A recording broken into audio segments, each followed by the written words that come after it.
We're so thrilled to be here. I don't know if everyone heard me and I'm being redundant, but we truly are amongst America's heroes. And we have a great tweet here from friend of the show, Magic Johnson, I want to share with you guys. He wrote this: "It's very cool that First Take is broadcasting live from Westover Air Reserve Base to celebrate those who serve our country."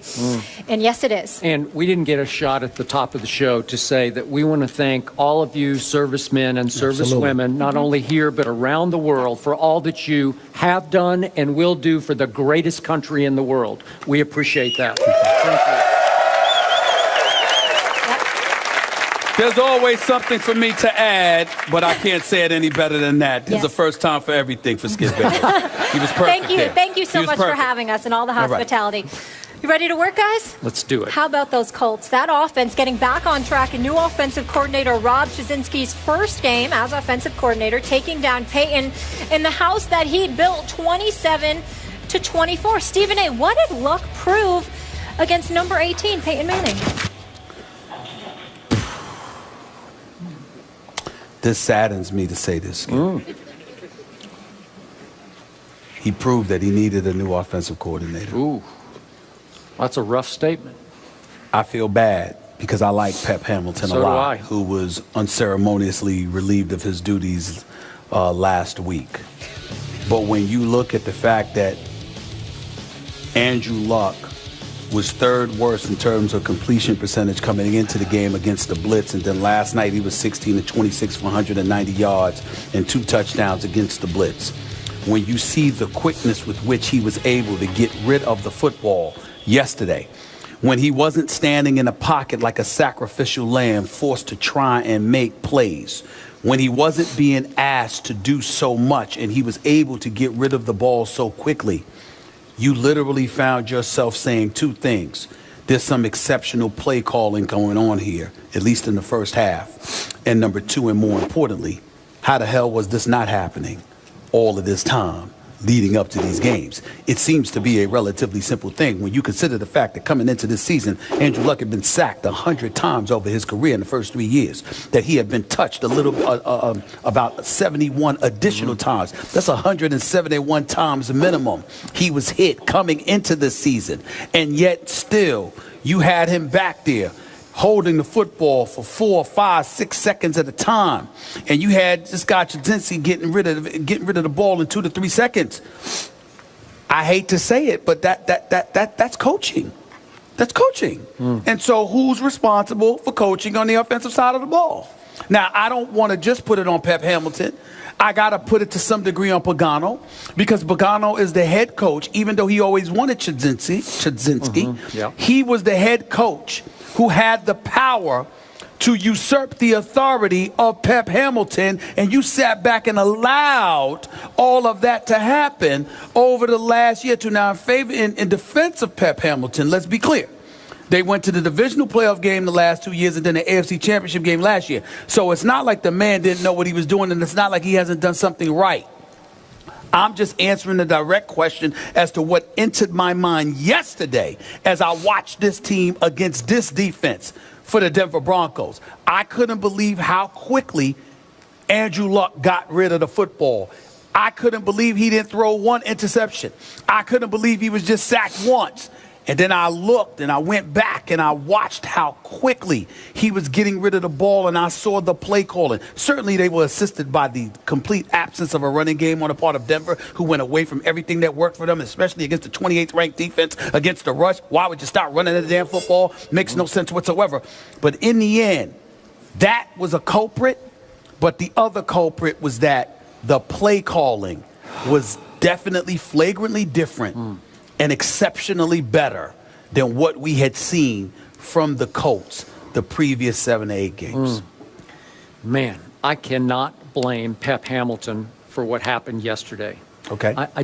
He's a fine young coach. He is. He's fast-tracking to become a head coach in this league. He was. And this is going to set him back. Yeah. But I remind you, and you pointed it out, remember, Andrew Luck beat Peyton at Denver in the playoffs last year. That's right. Well, that wasn't Pep's fault, right? I mean, you got to give him some credit for that. He gets credit. All right, that's why I brought up the victories. Yeah, I got it. So here's my takeaway from yesterday. I don't know why this happens, but Andrew Luck plays great against Peyton Manning, and not so great against everybody else. Inspired? I don't know, because that's 4 times they have met head-to-head. 3-1. 3-1. Andrew Luck, 2 at home, 1 at Denver. Wow, that's pretty great. And in those 4 games, Luck's QBR is 73 on a scale of 0 to 100, and Peyton's is only 56. But over the last 4 years, in their head-to-head battles since Peyton got kicked out of Indy and they drafted Luck, in those 4 years, Peyton has led the NFL in QBR, while Andrew Luck's QBR has fallen each year, all 4 years, all the way down to 30th in the NFL going into yesterday's game. Right. And what happened yesterday? Peyton played okay yesterday. He played pretty well, actually. They were both 21 of 36. Peyton threw for a few more yards, 281 to 252 for Luck. Both of them threw for 2 touchdowns. But to your point, Peyton threw 2 interceptions, and Andrew Luck, who's been a turnover machine, but once again this year, he was leading the NFL in turnovers going in, 0 turnovers yesterday. No interceptions, no lost fumbles. So I look at what happened and I say, what are you doing? Well, it's just he gets up for one guy. And after that, he has decent games against other quarterbacks too. But in the end, he's been mostly a disaster this year, except for one game against Peyton Manning. I'm sorry, I can't blame that on Pep Hamilton. I think I credit to that Andrew Luck loves to play against Peyton Manning, and I think Peyton feels a little pressure when he plays against Andrew Luck. I think clarification needs to be made here. I'm not blaming Pep Hamilton. The Colts did. They fired their offensive coordinator in the middle of the season. That just doesn't happen very often. It doesn't. And not only did you do that, but then you come back the very next week against one of the top-ranked defenses in all of football, and you look like a completely different offense. Skip, if Andrew Luck, if the same plays were being called, and it took the same amount of time to get rid of the football, and the same things were transpiring, you'd have me. But when you quicken the pace, when you dip and dunk, when you get rid of the football inside of 3 seconds, when you do everything that you were not doing for the previous 8 games, how can I not look at the offensive coordinator they just fired? Now, if you want to sit there and say to me, it's Pagano, it's not Pep Hamilton, I'm all ears. But it had to be somebody, because Andrew Luck didn't do that on his own. Somebody was telling him, 3-step drop. Go through your reads and progressions, do this, and that before you get rid of the daggone football. Somebody was telling him to do that, because when he was asked to do something differently, he didn't have a single turnover. And that's all I'm saying to you is this. I looked at Andrew Luck, 21 of 36 for 252 yards. It ain't Tom Brady numbers, okay? I mean, it ain't nothing that knocks you out. We're celebrating the fact that he didn't turn over the football. They also rushed for 120 yards on 40 carries. So they had ball control.